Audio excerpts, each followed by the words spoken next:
Today, in the media conference with Lal Goel, which is brought to you by V4 News, Caru News, V4 Stream, Malnadu TV India, News Gaon se, Samvad Sarokar News, Bharat Post News, Gyan and Organ Donation India Foundation. Our endeavor is to enlighten you with the current topic. And today's topic is not only current, but very, very relevant. The topic is education is not for information. And this is a series under which we are doing this program, that is Thought Leadership Series. Thought Leadership Series, under which we are doing this today's program. Crisis moments create opportunity. Problems and crises ignite our greatest creativity and thought leadership, as it forces us to focus on things outside the norms. Thought leadership is fundamental in business today and consists primarily of finding and sharing great information in a way that attracts and retains. Thought leadership is when a leader's thoughts are being used by leaders to lead others. Thought leadership is influencing a narrative by understanding what needs to be done. Thought leadership is the expression of ideas that demonstrate you have expertise in a particular field, area, or topic. A thought leader can be recognized as an authority in a specific field and whose expertise is sought and often rewarded. That can be an expert, a historical figure, or a wise person with worldly impact. Many strive to become a thought leader in their respective fields. It takes dedication, patience, strategy, and education. In this series, we will be asking straight questions and we expect straight answers from our thought leader. And today, our thought leader is none other than Professor Dr. Sudhir Saran. Welcome, Professor Dr. Sudhir Saran on our show. Professor Dr. Sudhir Saran is the former visiting professor IIM Lucknow and University of Texas at Dallas, USA. He is the senior director of Don Bosco Group, Bengaluru. He is the founder of Dr. Sharan Consultancy, California, USA. He is the director of Aljo Private Limited, New Delhi. He has done his MBA from IIM Ahmedabad in 1980. He did PhD in 1986. He started teaching and researching business and entrepreneurship since 1984. He published research papers in reputed journals, international seminar proceedings, and chapters in books of readings.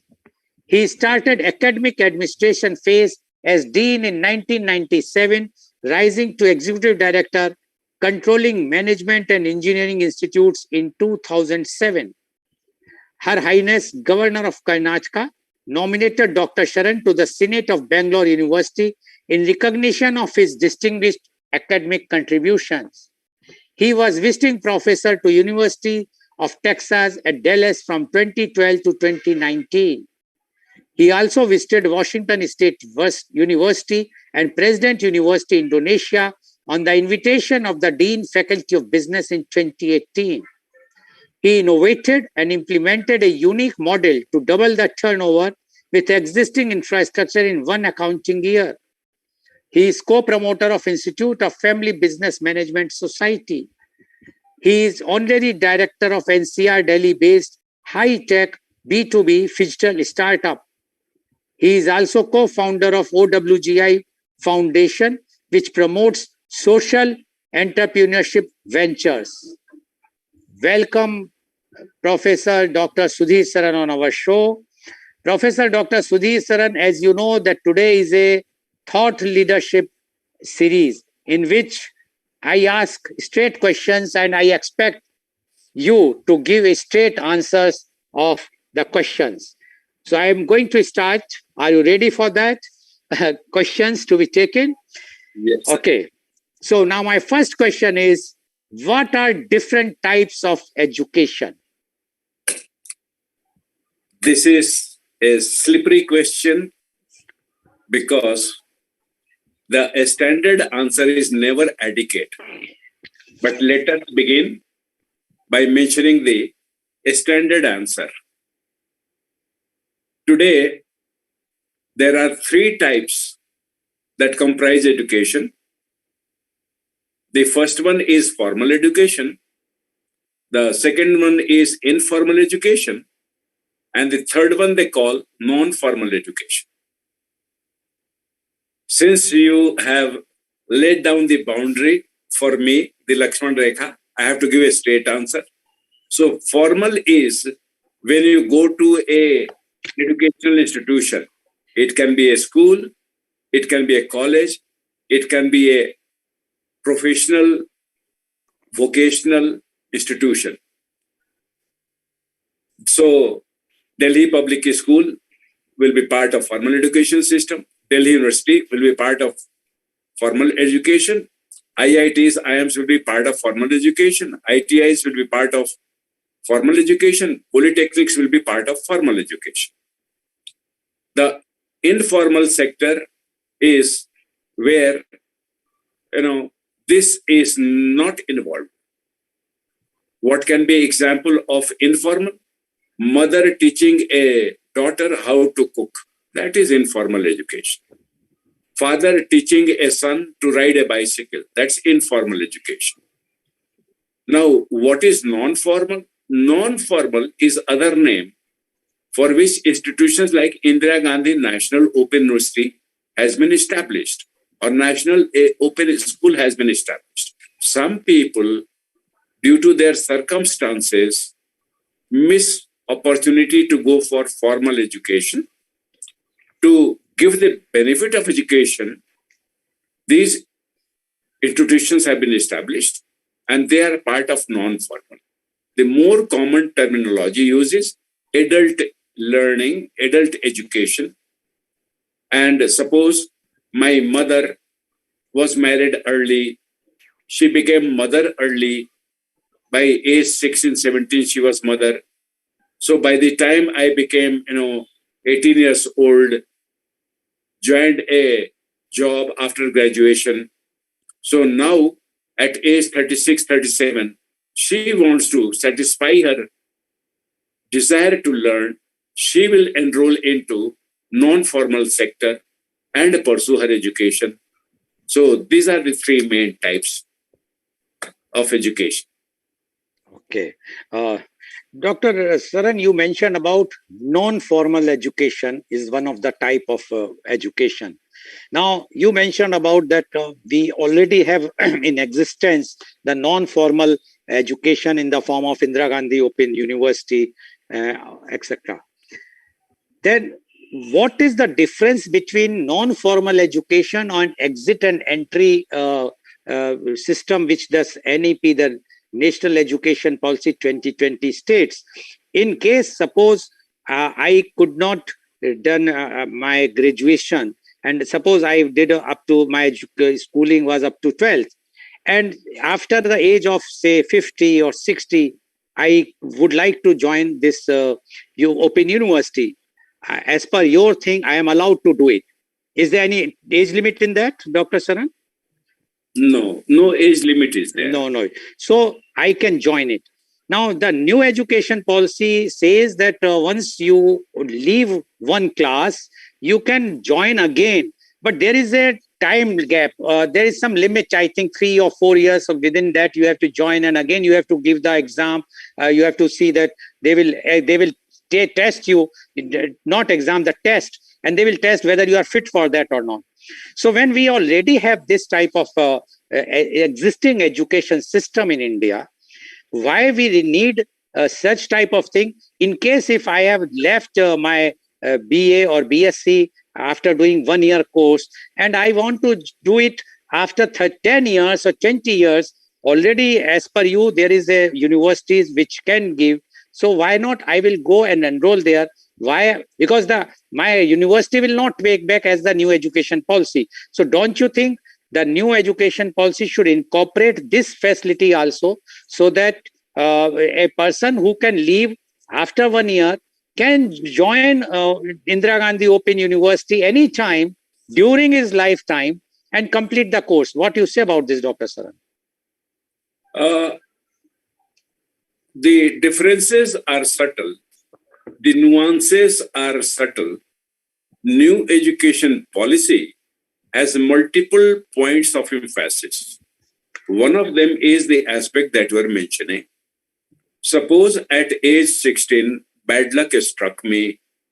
I lost both parents in one go in a road accident. I have 3 siblings. I am the eldest child. The only option I have is drop out of my day school, get a day job, and join in a evening or night school. Evening and night school will be part of the formal system, all right. But it is less prestigious and definitely less accessible. New education policy is trying to make this respectable as well as accessible. If new education policy is implemented properly, policy is policy, in any country. We are no exception. It depends how the different stakeholders take the spirit of the policy and implement it in letter and spirit. So this is one aspect. Second aspect is, the break years. Earlier, there used to be a limited break with which prestigious institutions will accept the student. If you have 1 year break, less than 1 year break, then most prestigious university will allow you to join the program. But if it is 1 year or more than 1 year, then it is difficult. They want you to withdraw from the program. And due to the new education policy, that problem will be solved if implemented in letter and spirit. The reason why the break was viewed negatively is a student may lose momentum, point number 1. Point number 2, suppose I dropped out in 22, came back in 23, and want to complete what I left at 22. In the meantime, a new syllabus has been, introduced. 22 syllabus is different, 23 syllabus is different. Universities' administrative problems rise a lot. Let us be grounded. A registrar of examination will have to have 2 sets of paper. If they break, students have to rejoin. The old syllabus for the student who dropped out and rejoined, and new question paper for the continuing students. This workload is tremendous when you consider lakhs and lakhs of students are enrolled in the program. New education policy is trying to give a formal authority for the disenfranchised to insist it may mean difficulty for you, but do not deprive us completely. We have a moral support coming from new education policy. So these are some of the nuances. We'll discuss them as we go along. Okay. Thank you, Dr. Sir. Now, my next question to you is, we say about the education, that education is required, but what we are seeing today, even our Honorable Prime Minister is also emphasizing that one can fry the pakoras, or one can do any things which are skillful, not required to be a graduate or postgraduate. So my direct question to you is, what do we gain from education if we just require the skills? A carpenter's father, as you say about the informal education, so if a carpenter can train his son or daughter in the carpentry, he or she will become a good carpenter. Then why he or she require a education, and what gains they will get from the education? This is a beautiful question. I hope you have the patience and time to go through the 2 dimensions. I have full time for you. No problem. You can explain as much time you want to take. I will be very crisp. I'll be to the point. 2 aspects have to be emphasized. The carpenter teaching son to make furniture of wood is, according to our definition of the types of education, is formal education being given in an informal setting, family setting. So it is a hybrid type by itself. This is first point, and we must notice this. The second one is, how good was the grandfather as a carpenter? That added to the self-study drive of father will determine how good a carpenter father is. If grandfather was very talented and father was less motivated, or vice versa, you see the transfer of a skill, the quality will be impacted. I want you to notice that point. Same thing will go down to the son.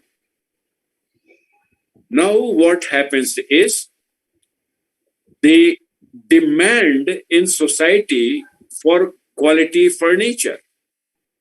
If there are people willing to pay for the top quality handsomely, then only great-grandfather will have incentive to make sure his son, my father, is top of the line carpenter in a geographical area. If not, it will not happen. So now here what I want to emphasize to you is that in our society, demand for education determines quality for education. And this is where the final point becomes important. We as individuals are both providers of education and recipients of education. I was a recipient of education 50 years ago, 60 years ago. Today, I am provider of education. So society largely determines in combination with individual initiative, and this is where it becomes complex. That is why I requested you to have patience and time for this answer. The final part of this answer is this: education is misunderstood or not understood in today. Why? Because what we had 3,000 years ago, we lost during the interim society, the centuries. We talk about years, we talk about months, we talk about semesters, we talk about decades. But when we talk about education, you mentioned history of education. This is a separate question altogether. We'll come to that one, very vital one, but I'll stop here because I want to emphasize one point in answer to your question, that the carpenter will be teaching, and that will be guild system, vocation system, and if we have developed infrastructure, if we have just a society of economic systems, then education will be going up and up. If not, it will be going down and down and down, because the purpose of education is not to give me a degree or diploma, but to give me an intelligence with which I can tackle challenges of real life. Okay. That's it. Okay. Professor Saran, you mentioned about quality education. Now, education is education. How we differentiate that this is a quality education, this is not a quality education? When the educational institutions are imparting the education and the student is taking the education, he or she goes to the educational institution for taking education. But now you are distinguishing a quality education. Now, my simple question is, what is quality education? I cannot thank you enough for asking me this question. This will be the perhaps most important question, not only for our media conference with Lal Goel, Thought Leadership, but for every listener, viewer who listens to this one. To make the answer very clear, let us assume Lord Brahma wants to start a school. And let us say Lord Shiva wants to start a school. And let us say Lord Vishnu wants to start a school.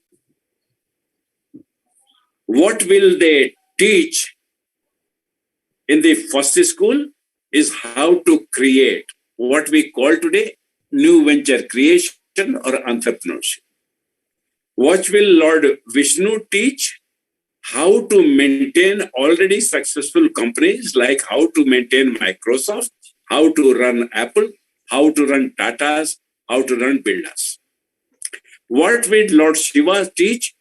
Some of the units are making loss. They are becoming a liability. So how to destroy them, how to close them, how to liquidate them. But suppose, watching all this, the devil also gets interested, and you pride yourself in being the devil's advocate when we come on board. So if devil wants to start a college, it will teach, if you want to create something, how to find the loopholes and excel in that. The devil will teach, if Vishnu wants to maintain a well-going organization, if you want to make it sick, how to do that one. If Brahma, Mahesha is cool, what he'll say? Hey, don't go for sick ones. Kill the healthy ones. That's devil's advocacy. Other side, contra view. So this is the situation. It may look hypothetical to you, but the quality is function. Who is the owner of the institution? Brahma or contra devil Brahma? Vishnu or contra devil Vishnu? Shiva or contra devil Shiva? Or pure devil?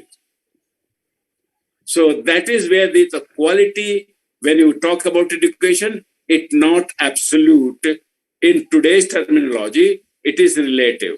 The final point why I said this will be important for years to come, you have asked a very vital question is, but there is a thing called objectivity. If I separate reality from my consciousness, I achieve objectivity. The most important contribution of education, whether it is Brahma's school or Vishnu's school or Shiva's school or Devil's school, will be, they have to be objective in establishing quality metrics. If they do it, objective quality, and then as much they achieve is indicator of success. Otherwise, whatever you do in the name of quality of education, it will always create destruction and more destruction. Nothing can save it, because in objectivity, if you are defaulter, you have to pay. Nature makes sure you pay. There is no escape clause. Okay. So according to the call, one should go for quality education. One should see who is the promoter of an educational institution, whether God or devil. Now, my next question to you is, we are coming now to the main topic, and the topic is about the information. Now, what is the difference between education and information? Good. If I'm cooking and I'm cooking pulao, education is like cooking and pulao is the information. But this is a bad example. There is something called syllabus and there is something called pedagogy in education. And the third part is evaluation. So you must have noticed that we talk about syllabus for a degree or a course or a class. And we talk about method of teaching and method of evaluation. Now, information is what a person has in mind from that education. So very difficult question to answer, very difficult to understand the distinction. But remember that information is product of education and practice of education. This is the basic thing I will say. Now, the importance is education prepares you to make choices in life. It is the kind of capacity which is built in the human being. Information, on the other hand, is fuel to that capacity. I have a car. If I don't have petrol, it will not take to my destination. If I have education, but not information, I will not reach the destination in life which I have set for myself. So they are complementary, but they are not substitute of each other. Today, unfortunately, because of the internet and World Wide Web, we have started confusing information for the power, whereas the mother power comes from education. So as long as we remember the relationship of education and information, then our topic for today will be clear and enriching. If we forget this, then the topic will become muddy and it will create very bad outcomes for us. Thank you. Thank you, Professor Sir. And now you mentioned about that information. Earlier, yes, there was a difference because there was no technology thing, no internet, nothing. So information used to reach very, very late, or distorted information because you are listening from third party or fourth party or 10th party. But today, in the present time, it's anything happening, suppose anything happening in Ukraine, immediately we all come to know. That is the power of information. Now, what we are learning in classes, that we are learning, whatsoever we are learning, but we are getting a real-time information. So my question again to you is the supplementary question to the first question is something is being taught to me from a textbook, and something I am getting real-time information. Now, what is the difference? And which one is better? Look at this. Some journalist risked his life to be in the war zone in Ukraine and get videos or report for you. How did that person do it? That person went to formal education system, learned journalism, and then he taught himself a few more things. That's how we get it. Second aspect here. You see, the video which he shot is data. It went to an organization where it was processed, edited, and made very concise, relevant, according to the editorial policy of the organization. And then it was uploaded on the website of that news organization and transmitted through internet. So raw data is there, processing is there, information is there, distribution of information is there. These are all applications of background education. For each part, there'll be some formal education, some informal education, some non-formal education. Without that, the quality will not be there, good or bad. So this is the beauty. This is the beauty. You mentioned the three types of education initially: formal, informal, and third one you mentioned non-formal. What about the education which nowadays students are getting from the universities called WhatsApp University, Google University, and they are getting each and every information from there. Now, when we are, even the education, forget about information, the education they are getting from there, sometimes good, sometimes bad. Now, do you think that this education is one of the form of information, but not a formal education, or it is the fourth type of education which you have not mentioned in your initial remark or the reply of my first question? Formal education, number one. Informal, number two. Non-formal, number three. If I combine one and two, I get the fourth type. If combine the second and third, I get the fifth type. If I combine the first one and the third one, I get the sixth type. And if I combine all the three, I get 7 times. In algebra, we call it permutation combination problem. So those many subtypes will be there. But your heart of the question is this. Google University, WhatsApp University, and the influence they have is all part of the discretion of the sender and the discretion of the receiver. It is a communication process. All what we call internet, all that we called www is a medium. Media conference in Lal Goel is being made professional because there is a medium, digital medium is there. Okay? And digital medium is value neutral.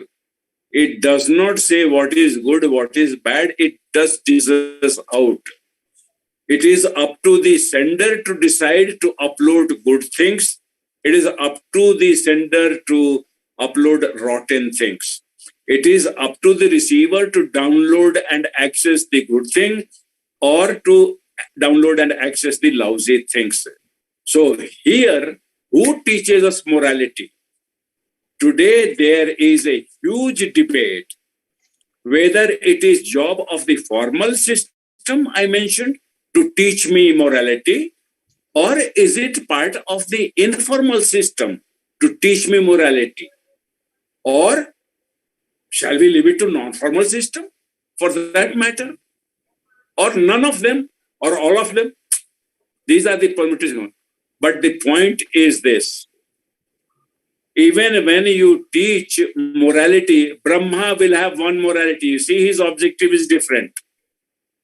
Vishnu will have one morality. His objective is different. Vishnu will teach one morality. His objective is different. Devil will teach different morality. His objective is different. And who is to decide whose morality is better than the other person? Nobody is there to decide. And therefore, the culture of education, culture in an educational system is made of the battle of good and evil. One man's good is another's evil. Another powerful man's good is another weak man's evil, and so on and so forth. This is where the bone of contention is today in the educational system. Until we resolve it, the quality of education will continue to be suboptimal. It means what you have said is the educator or the teacher or the educational institutions works as a filters for filtering the information which are coming, good and bad, filter it and give the quality education after filtering those information. Because nowadays, whatsoever is written in the textbook is not, it's relevant, but not that relevant because the time is changing. Every day, new things are coming. And when those new things are coming, they are being bombarded with this information technology or with the WhatsApp or Google. But the educator has to filter it and educate the student that this is correct information. You have to utilize this information for your betterhood, and this is not correct. So do you agree that the educator responsibility has increased more from the previous time when you were a professor, say 30, 40 years back, and today's professor, because they are in between education, formal education, the book education, which they are having or the curriculum, and every day new things are coming, developed through the internet or through Google, and they have to filter it and give the education. What do you say about this, Dr. Sir?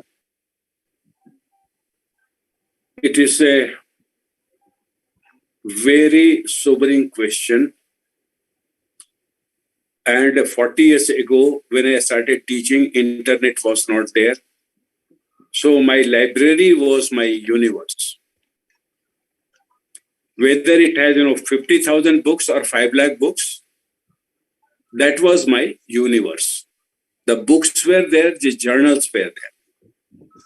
The theory side of it was there, the applied side of it was there. I was in a professional college where engineering and management and pharmacy were the main courses. Today, it has become possible for me to be online and teach everything. It is possible. Both will have their top quality possible if certain practices are followed. So that is not the problem. The problem comes in the richness of each. For example, whatever is there on the World Wide Web, billions of pages are there. Billions. And a billion is 1,000 million. And a million is 10,000 lakhs. 10 lakhs. Okay? People don't understand this number, don't grasp it, but for a moment, understand that our human population is only 8 billion. Many times more is there. All right. If this be the case, and I want to search certain information, like if you want to find out what is difference between education and information, you use your mobile and you use the Chrome as browser. That takes you to Google search engine and gives you the result. How many of our viewers are aware that there are more than 100 Google type of software which do the same task?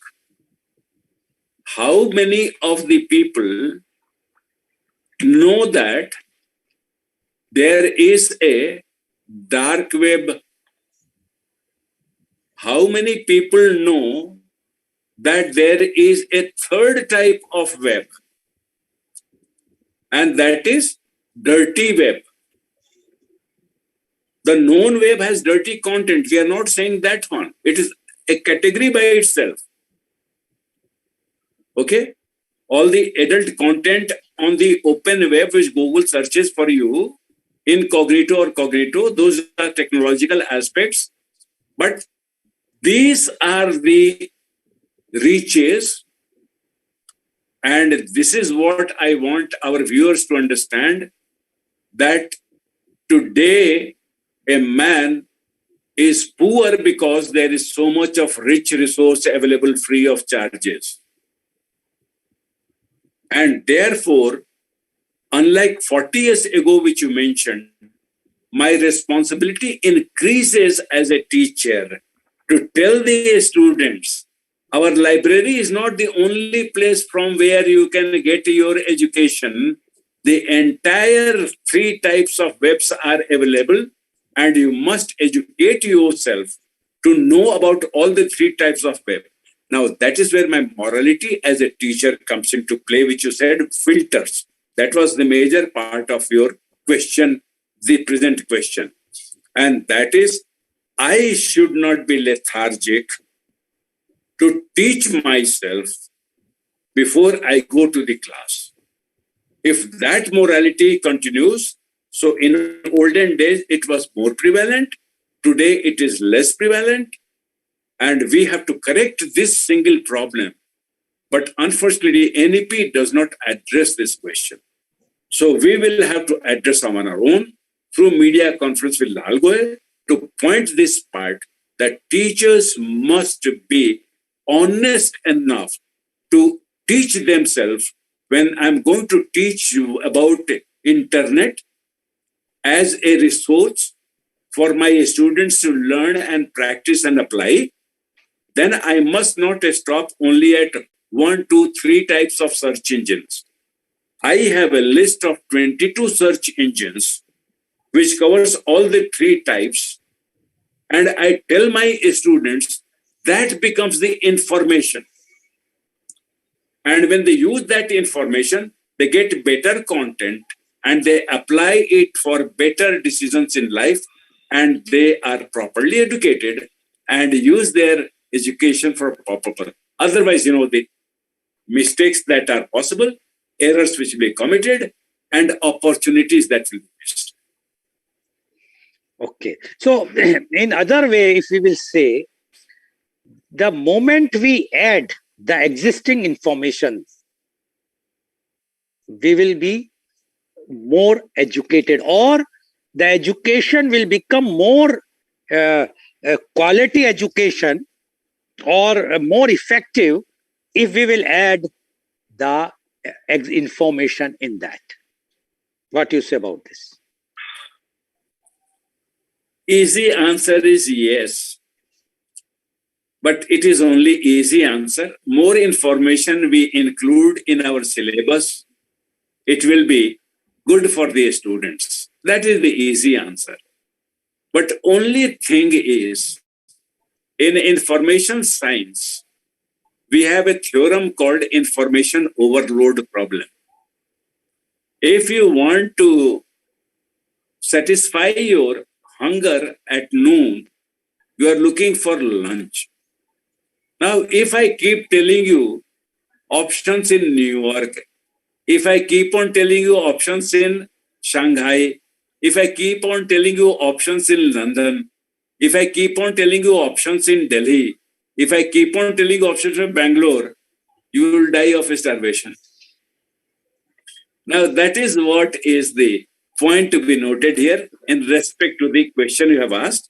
There is a way to get what I want, but for that I need a good teacher, a good education system, so that I can have relevant information fit to my need, and therefore I can use it. So that is where the high-tech companies are developing apps and selling them and making billions and trillions of dollars. This is exactly the child of the question you asked. Okay, thank you, Professor San. Now, my next question is, it's a common knowledge that the value of education lies in making us face life better. We can face life better if our value of education is there.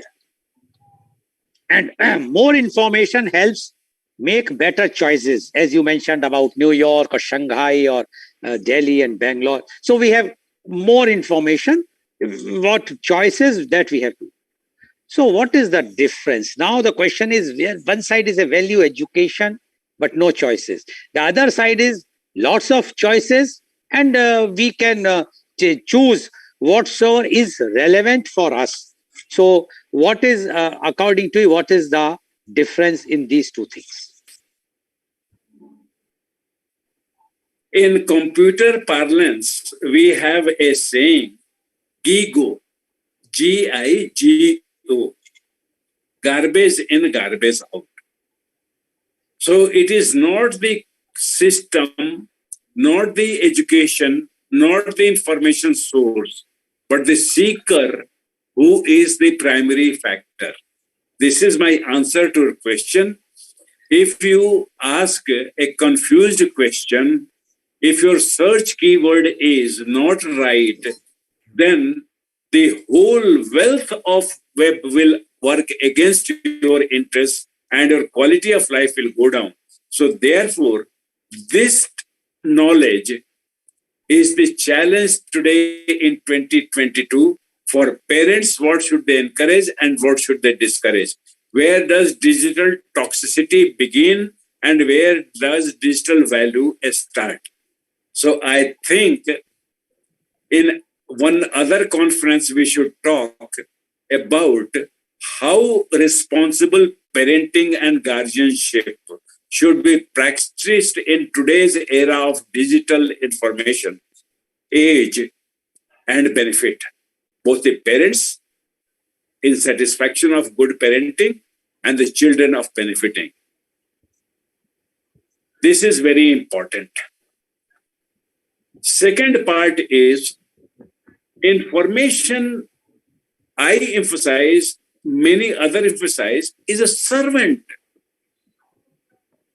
Education which built your mind is the master. Never mistake the servant as the best value. Always remember the master is the best value. So the quality of formal education, if it is not adequate, I have a fallback. Self-education through seeking the non-formal and informal system. Formal system is very structured, fortunately or unfortunately. New education policy is trying to break some of the binding structures, but it will be a structure. On self-education, I must take initiative so that today it is possible for me to become, I'm not joking, I seldom joke about serious matters. It is possible for me today to be an average intelligence person with a just +2 level education to become a multi-millionaire in 1,000 days. Just selling pakoras, which we just mentioned. The two things I will need to do is find a place on Panchkuya Road in Delhi and manage the municipality, police, and dadas to allow me to set up shop there. Then second thing I'll need is limit the quantity of pakoras I'll make and sell on a day, fix an hour. I come at 2 o'clock, leave at 5:30. Even if half my stock is not sold in the beginning, I will not worry. I'll just go back. That creates my brand. And there are people on Panchkuya Road from whom I learned by self-education when I was buying my furniture 25 years ago. And these people come at noon and live by tea time. They are there only for 5 hours. They sell only 2 items. One is samosas, the other is imarthis. They have multiple homes in multiple prime localities in Delhi from this business. So this is the power today, Mr. Goel, available to us from the formal education system and non-formal education system. Only thing is, the individual here becomes the prime. Individual here becomes the prime. Nothing else stands in the way to a good quality life through what we are discussing today. Education should not be confused with information. You say that it should not be confused, but everyone says, and it's fact also, that this is a information age, but we have never heard the education age or education era. Did we ever have education era also, or going to have in future?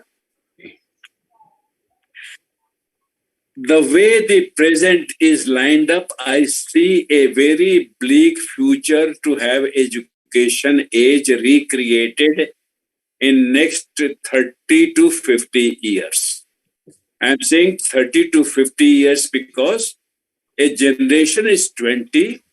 Many times you begin predictable future, half the last generation is gone and it is laying the trend for the next one.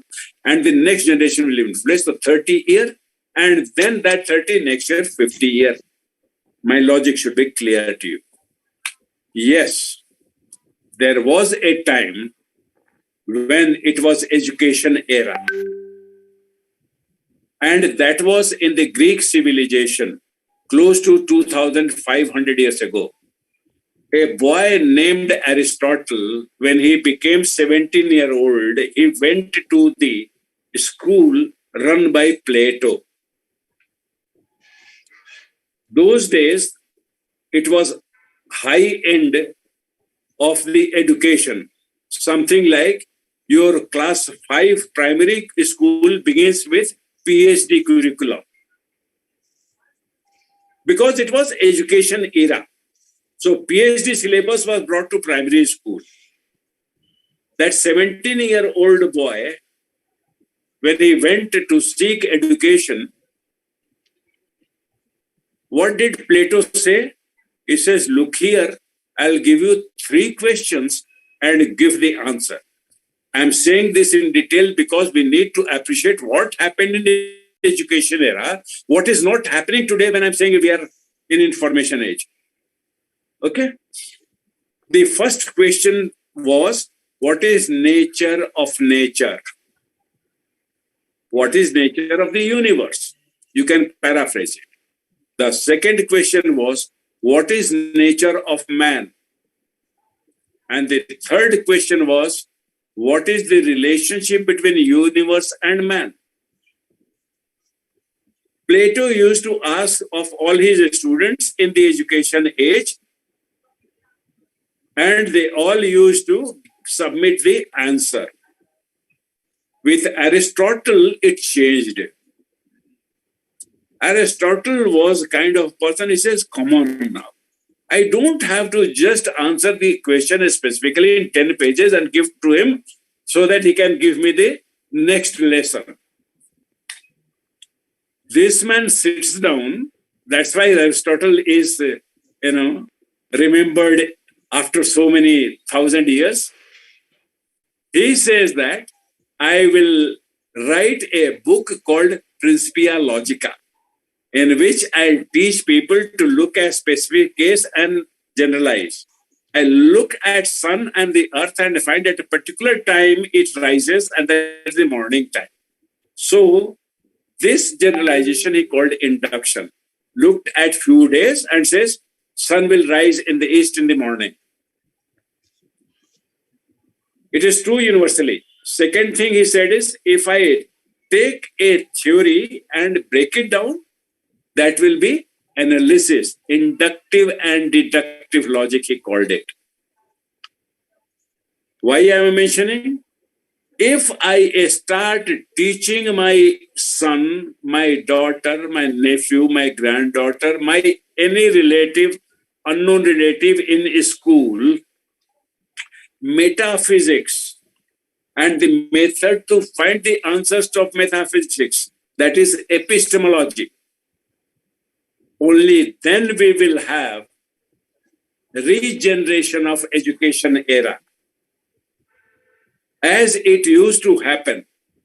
And for proof that we should go for education era, we should make an effort. You and I should start a school where the 5-year-old is asked these questions and the student comes back and tells it, I cannot find the answer. Then we'll give the second lesson. Listen what Aristotle said, study this and come back and give me the answer and give all the help.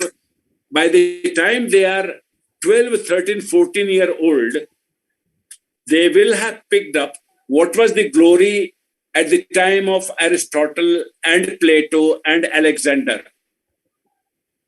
Alexander was taught for 3 years by Aristotle. What do you think Aristotle taught him? Metaphysics. The questions his teacher asked, he asked his disciple and taught his method. So answer this question. So Alexander did not have to be as great as Aristotle to achieve the same greatness. This is the beauty of education era. Google has 2 parts. A normal one which we use for searching, and the other one is called Google Scholar. After the program or during the program, if you have second device, you see Google Scholar. It will give that. Click on that one. The tagline comes. It is a beautiful tagline, Mr. Goel. It says, standing on the shoulders of giants. So in the education era, a common person is standing on the shoulder of giant called Aristotle. In information era, we are standing on pile of corpses. in order to be tall. This is the ghastly truth, and this is why I yearn for revival of the education and education era. Today's conference is giving me the opportunity to make this point, and I hope my learned, well-meaning our viewers will take this lesson and contribute to bringing back the education era on top of the information era, not the other way. Let education not be servant of information, but information be the servant of education, which is proper. Dr. Sharan, thank you. You have taken, you have described in such a way, I understand that it is something, I'm sure today's our viewers are enlightened like anything, because, and that is the beauty of thought leader. Thought leader is, and viewers, I am asking the questions of, and the way Dr. Sharan is explaining, this gives that how much education has given benefit to him, because he was not in that time when he learned that information what we have today. At that time, he was not having the accessibility to internet, the Google or WhatsApp University. It's all for last 5, 7 or 10 years back. But the way he has explained. But now my question to you is, you said that we have to reinvent or bring the back the glory of education era. 2 years back, almost 2 years, that is July 2020, this national education policy was introduced with quite fanfare. Last year, in the July end, Honorable Prime Minister, Mr. Modi also made it very clear and emphasized on the new education policy. Now, do you think, in your opinion, this new education or national education policy 2020 will bring back the glory of education era, which you have just explained, or it is just that we will be showing the future of a student to take a degree or to become something without giving that proper education which was imparted at the time of education era, of the time of Plato, Aristotle or Taxila University or whatnot. What do you say about this, Professor Saran? Let us not be confused. Let us not be tired. And definitely not be having a foggy vision. Once we do that one, then we can answer your question properly. Assume I have achieved that state of mind, and we are giving the answer. First and foremost, what does a company like Unilever or Hindustan Lever do in terms of detergent for washing clothes? It comes with the first product. Then consumers start buying more and more of it. They make profit.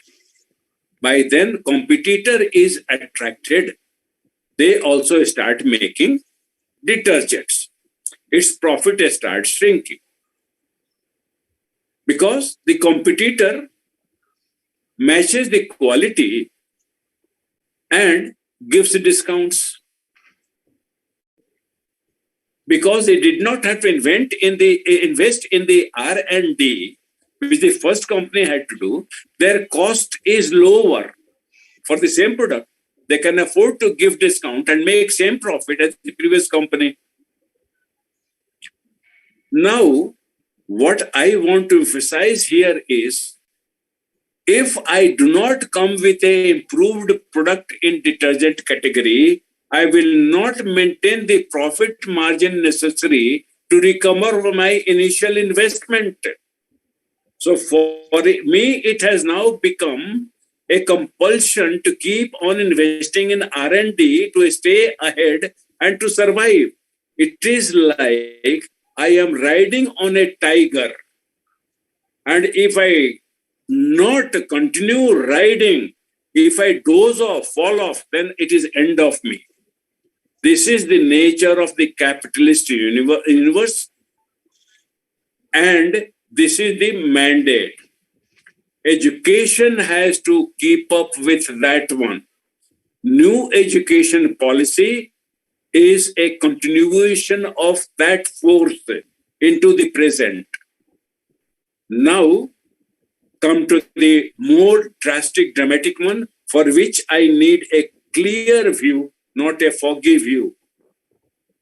And I need a view which can see 2,500 years in the past and 2,500 years in the future. And thank you, Mr. Goel. We are sitting here today with a clear day as clear it can be. And we are making this point. We don't need band-aid approaches in R&D that will not recover our investment made there. Competitor will put me out of business. And you know who that competitor will be? It will be a competitor called what in our present day language we call it a startup. They come with a disruptive innovation.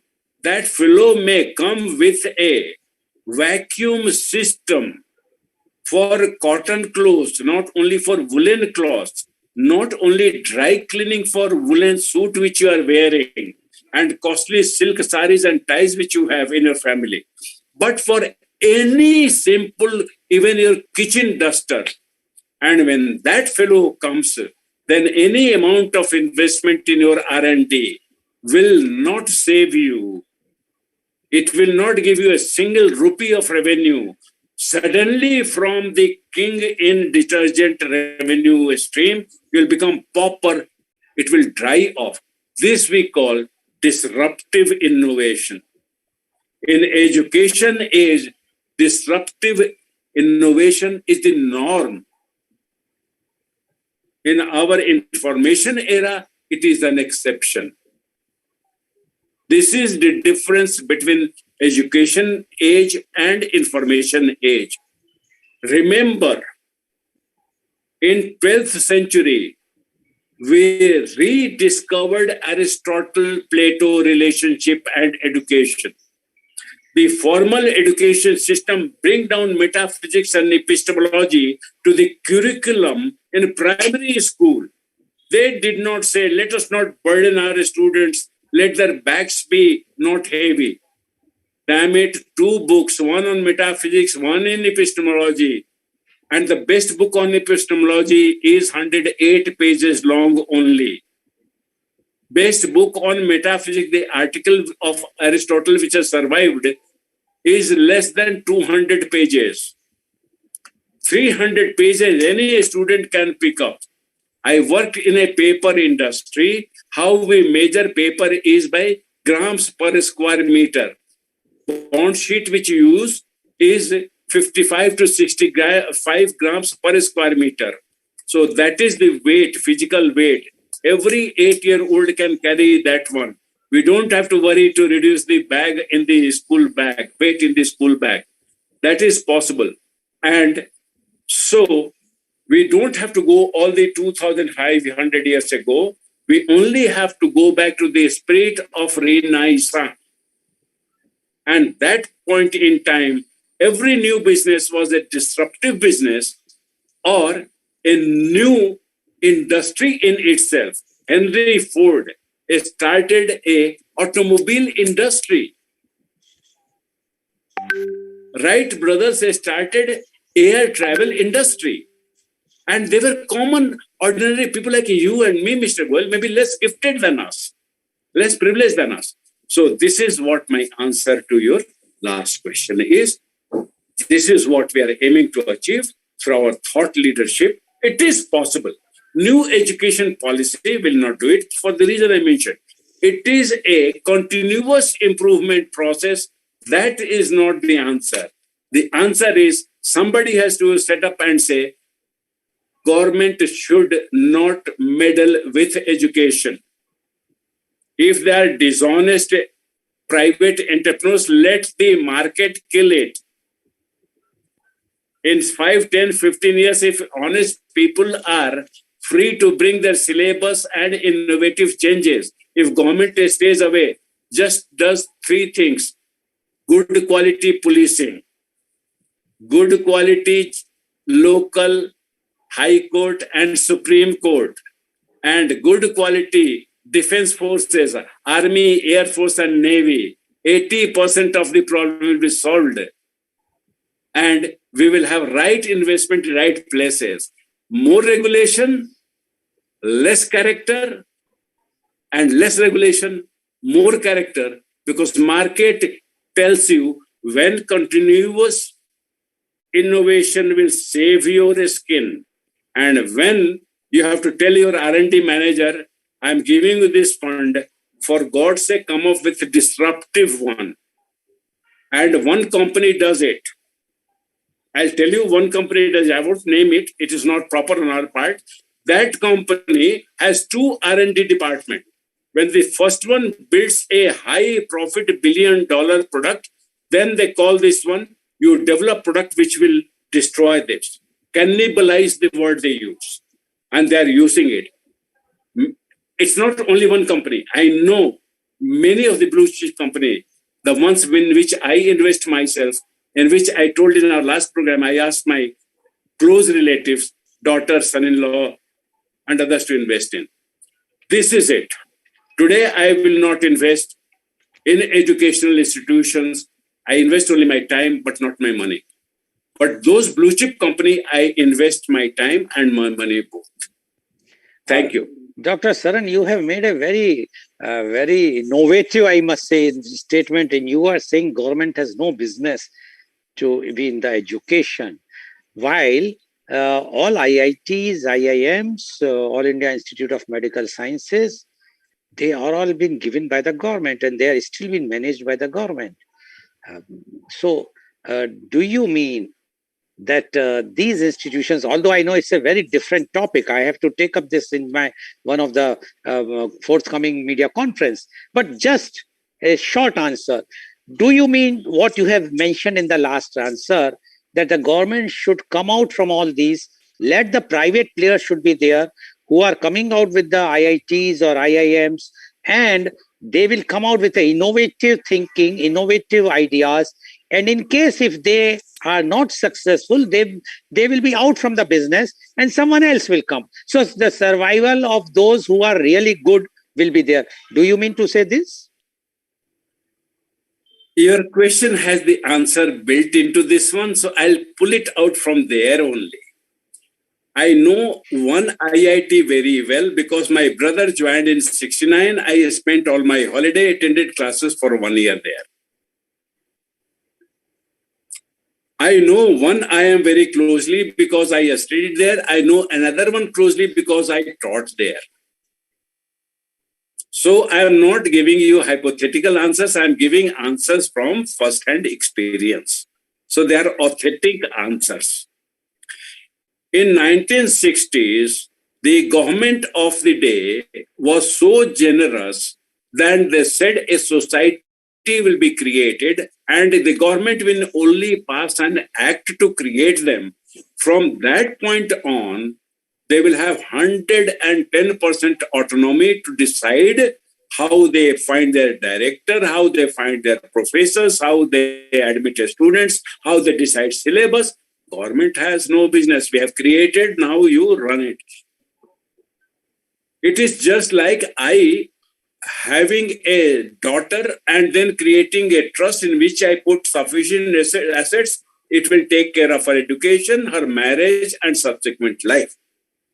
Today, the situation has come 180-degree round, and now government says, I will choose your director, I will choose this, I will choose this, I will choose this, I will choose this. You see, if government did not even have the power to have that act in the beginning, we did not need a generous, enlightened government to have autonomy. It should be separate because the nature of government and nature of finance is such that this is bound to happen. Thanks to Aristotle, I know this. Aristotle says contradictions don't exist. Government having a role in education by giving money and grant has responsibility to anybody in the country to ask for a audited report from that institution to be sure that money is not wrongly applied and used. This is where the problem lies. I give you a short enough answer on a long enough. Thank you very much, Dr. Sharan. You have given me a food of thought, because now I am going to do a program especially on this, whether the government should be there on the management of the IIT, IIMs, All India Institutes or not. Money part is fine, that they have given a certain money, let them work. Because other day I did a program on a new venture overseas that the government is opening in IIT in Dubai. And there the discussion was that in other countries, the education is been given, the money they are generating either from the tuition fees or from the research fund, which the companies are sponsoring for the research. While in India, it is not like that. The tuition fees is fine, but mainly the government aids which are coming to these premier institutions. And that's why in one way, if we will see in first 250, we are not having any place in the world. This is the pathetic condition of the educational institutions. But that is a different topic together. I am definitely going to take up this topic, and I want you to be one of the guest panelists in that. Now my question to you is, what is education technology? We are learning information technology every now and then. There are courses going on for IT, information technology, which is a very hot topic today. And in engineering, I know that people want to go for information technology more than anyone else. But what is it? Is there any education technology exist? If yes, what is educational technology and how it is different from information technology? The difference will not be there, because it will be a marriage of the two. Information technology married with education will be education technology. Now, if you are confused, please don't be. I'll give you one simple example and a complex example, and you'll see what is the reality. As a teacher, I am supposed to take a register in my hand in which the name of the students who are taking my course is mentioned. And then there are columns for each day of the class that I have. So I go at the beginning of the class, I perform an activity, we call it roll call. So your roll number is called and you say present or absent, I mark it there. I'm mentioned in that register. Physical evidence is there. In Symbiosis, when I went, they had a software. So in my classroom, there is a desktop machine. I open, give my password, my page opens for the course, and then the list of the students is digitally available. So I only mark the absent students because they are fewer. On the days when present students is less than half, then I go for present. This is our day-to-day life. This attendance, which is the second type, is edutech.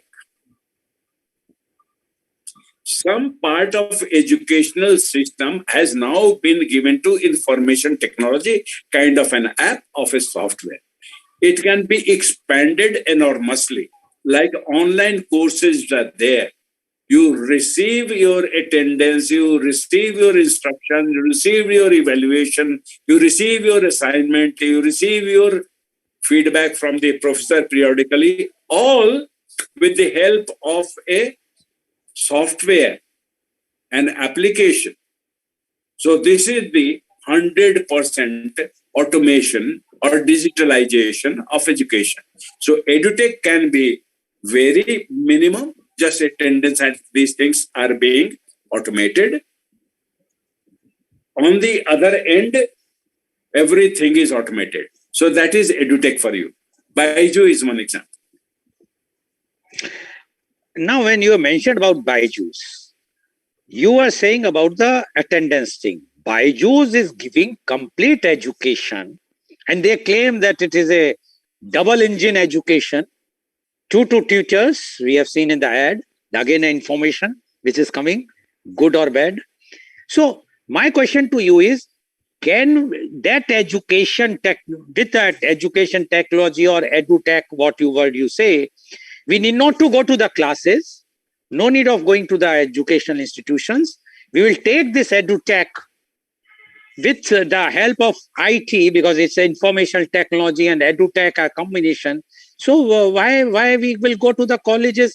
We're sitting at home, opening our laptop, we are getting our education, whether you say formal, informal, whatsoever education, with high all top universities, professors sitting anywhere in the world, their lectures. I am listening and taking my points, noting down everything, and I will be ready to give the exam anywhere. What do you say about this, Dr. Saran?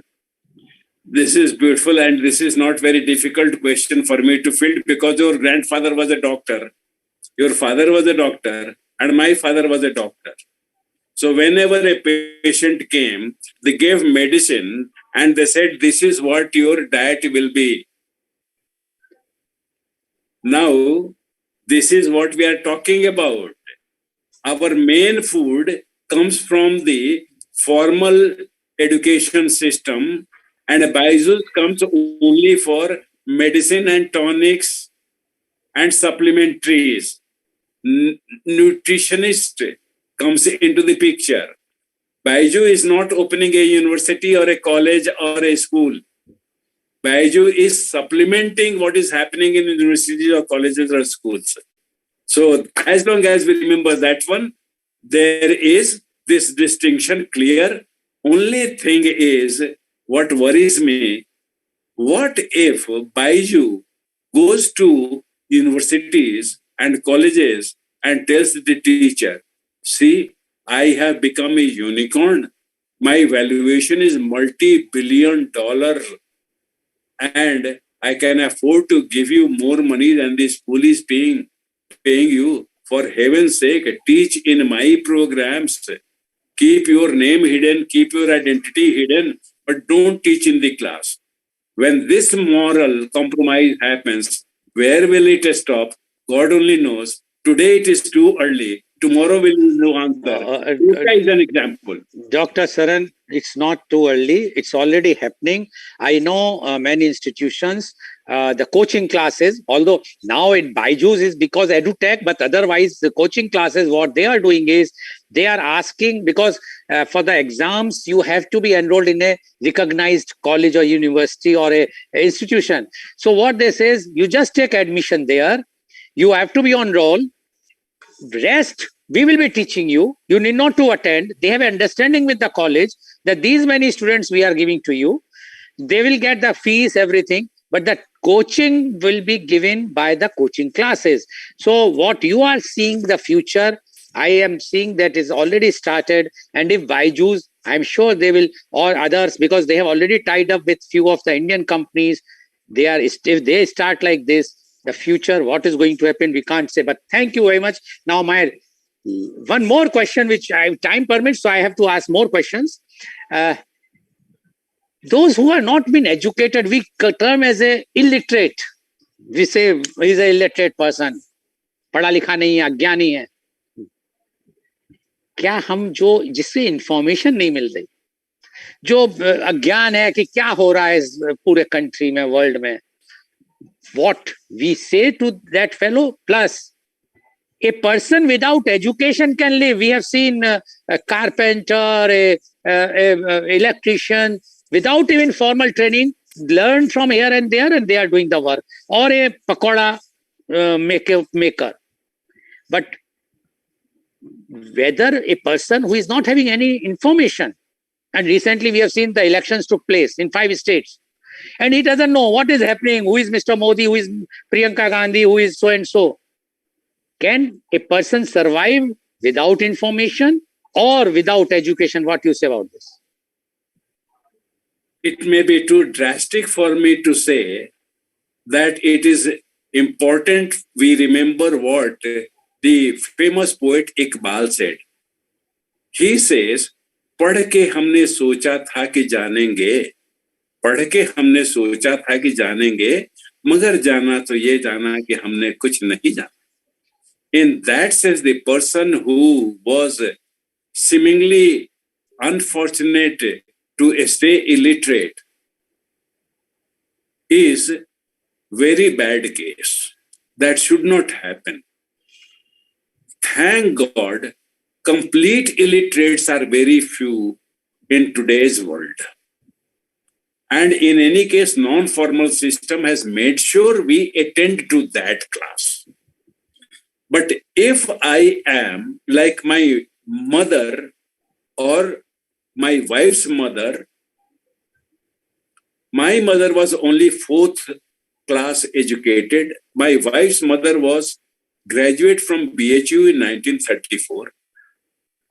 But when they sat together and had a discussion about worldly events and bringing families, a distinguished family of sons and daughters, we find that there was no difference. You couldn't say which one is graduate, which is not a graduate outwardly. How did this happen is, what my mother lacked by formal education, she made up on her self-initiative to capture from the other 2 types of education. My grandmother had to do a lot of self-discipline, convincing the elders, sacrifices and promises she made to be allowed to go to BHU, stay in a hostel and study. So their sacrifices were the defining attribute. Education demands sacrifices. And this is where I'm saying that the illiterate person, in a way, is saved from all the poison we serve and all the bad information we serve in the name of so-called education. In a way, they are lucky than unlucky. So this is my crisp answer to your question. But the fact is, there is no substitute for self-education. Whether I take it from the formal, informal, or non-formal is secondary. So if an individual values education for himself and for his children, God be with that person. The person realizes the value. Like father of Alexander, searched for the tutor of the first, after the first teacher told that I have taught him enough in last 8 to 9 years. I have nothing more to teach. So Aristotle started teaching Alexander at the age of 13. It is well documented fact, and tutored him till 16. Alexander faced the greatest challenge of his life, that his maternal uncle killed his father. Now, if he goes and kills mama, then mother will be angry. If he doesn't kill, his subjects will revolt. He's a weak king. It was thanks to Aristotle's education that he came out of this challenge and built a strategy which we remember and sing praises about till date. That's respecting education. Okay. Thank you. Thank you very much, Dr. Sudhir Saran, for giving the straight answers to my straight questions. And viewers, today you have seen how Dr. Saran, Professor Saran has given the answers. And one thing is very clear, which he has made it, education is required. Education is the base. It's a foundation. Information is fine. Information is required. It will work as a catalyst. But your foundation has to be strong. If your foundation is strong, then whatsoever information is coming, you have the capability to filter it.